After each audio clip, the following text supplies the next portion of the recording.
నమస్కారం. కార్తీక పురాణం 8వ రోజు పారాయణం. వశిష్ఠుడు చెబుతున్న కార్తీక పురాణం వింటున్న జనకుడు ఇలా అడిగాడు. మహానుభావ, మీరు చెప్పిన ధర్మాలన్నింటినీ శ్రద్ధగా వింటున్నాను. అందులో ధర్మం చాలా సూక్ష్మంగా, పుణ్యం సులభంగా కనిపిస్తోంది. నదీ స్నానం, దీపదానం, ఫలదానం, అన్నదానం, వస్త్రదానం వంటి విషయాలను గురించి చెప్పారు. ఇలాంటి స్వల్ప ధర్మాలతో మోక్షం లభిస్తుండగా వేదోక్తంగా యజ్ఞయాగాదులు చేసిన గాని పాపాలు పోవని మీలాంటి మునిశ్రేష్ఠులే చెబుతున్నారు. మరి మీరు ఇది సూక్ష్మంలో మోక్షంగా చెబుతుండడం నాకైతే చాలా ఆశ్చర్యాన్ని కలిగిస్తోంది. దుర్మార్గులు, వర్ణసంకరులైన వారు రౌరవాది నరకాలకు పోకుండా తేలిగ్గా మోక్షాన్ని పొందుతున్నారు. ఇదంతా వజ్రపు కొండను గోటితో పెగిలించడం వంటిది కాదా? దీని మర్మమేంటి? నాకు సవివరంగా చెప్పండి అని ప్రార్థించాడు. అప్పుడు వశిష్ఠుల వారు చిరునవ్వు నవ్వి, జనక మహారాజా, నీవు వేసిన ప్రశ్న సహేతుకమైందే. నేను వేదాంగాలను కూడా పఠించాను. వాటిల్లోని సూక్ష్మ మార్గాలున్నాయి. అవి సాత్విక, రాజస, తామస అని పిలిచే 3 రకాల ధర్మాలున్నాయి. సాత్వికమంటే దేశకాల పాత్రలు 3 సమాన సమయంలో సత్వగుణం జనించి ఫలితాన్ని పరమేశ్వరుడికి అర్పిస్తాము. మనోవాక్కాయ కర్మలతో వనర్చే ధర్మం అధర్మంపై ఆధిక్యత పొందుతుంది.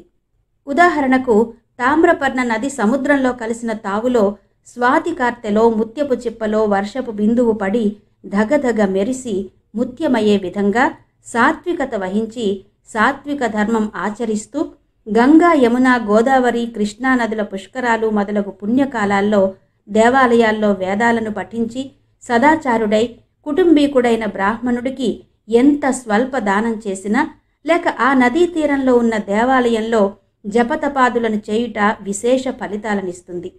ఇక రాజస ధర్మం అంటే ఫలాపేక్ష కలిగి శాస్త్రోక్త విధులతో చేసే ధర్మం. ఆ ధర్మం పునర్జన్మ హేతుకమై కష్టసుఖాలను కలిగిస్తుంది.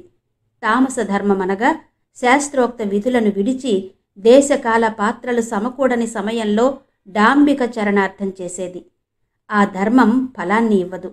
దేశకాల పాత్రము సమకూడినప్పుడు తెలిసి గాని తెలియక గాని ఏ స్వల్ప ధర్మం చేసినను గొప్ప ఫలితాన్నిస్తుంది. అనగా పెద్ద కట్టెల గుట్ట చిన్న అగ్నికణంతో భస్మమగునట్టు శ్రీమన్నారాయణుని నామము తెలిసి గాని తెలియక గాని ఉచ్చరించిన వారి సకల పాపములు పోయి ముక్తి నొందుదురు. దానికొక ఇతిహాసము కలదు అని ఇలా చెప్పడం మొదలుపెట్టాడు వశిష్ఠుడు. పూర్వకాలంలో కన్యాకుబ్జం అనే నగరంలో 4 వేదాలు చదివిన బ్రాహ్మడొకడుండేవాడు. అతని పేరు సత్యవ్రతుడు. అతనికి సకల సద్గుణ రాశి అయిన భార్య ఉంది. ఆ దంపతులు అన్యోన్యత, ప్రేమ కలిగి అపూర్వ దంపతులు అనే పేరు తెచ్చుకున్నారు. వారికి చాలా కాలానికి లేక ఒక కొడుకు పుట్టాడు. వారు ఆ పిల్లాడిని గారాబంగా పెంచి అజామిళుడు అని నామం పెట్టారు. అతను గారాబంగా పెరగడం వల్ల పెద్దలను నిర్లక్ష్యం చేస్తూ దుష్ట సహవాసాలు చేయసాగాడు. విద్యను అభ్యసించక, బ్రాహ్మణ ధర్మాలను పాటించక సంచరించేవాడు. అలా కొంతకాలం తర్వాత యవ్వనవంతుడై కామాంతుడయ్యాడు. మంచి చెడ్డలు మరిచి యజ్ఞోపవీతం తెంచి మద్యం సేవించడం, ఒక ఎరుకల జాతి స్త్రీని వలచి నిరంతరం ఆమెతోనే కామక్రీడల్లో తేలియాడుచూ ఉండేవాడు. ఇంటికి రాకుండా తల్లిదండ్రులను మరిచి ఆమె ఇంట్లోనే భోజనం చేస్తూ ఉండేవాడు. అతి గారాభం వల్ల ఈ దుష్పరిణామాలు ఎదురయ్యాయి. చిన్నపిల్లల్ని చిన్నతనం నుంచి అదుపాజ్ఞల్లో పెట్టకపోవడం వల్ల ఈ దుస్థితి దాపురించింది. అజామిళుడు కులభ్రష్టుడయ్యాడు. కుల బహిష్కరణతో అతను మరింత కిరాతుడిగా మారాడు. వేట వల్ల పక్షులను, జంతువులను చంపుతూ అదే వృత్తిలో జీవించసాగాడు. ఒకరోజున అజామిళుడు అతని ప్రేయసి అడవిలో వేటాడుతూ తేనె పట్టు తీసేందుకు ఆమె చెట్టుపైకెక్కి ప్రమాదవశాత్తు కింద పడి మృతి చెందింది. అజామిళుడు ఆమెపై పడి కాసేపు ఏడ్చి ఆ తర్వాత అడవిలోనే దహనం చేసి ఇంటికి తిరిగి వెళ్ళాడు.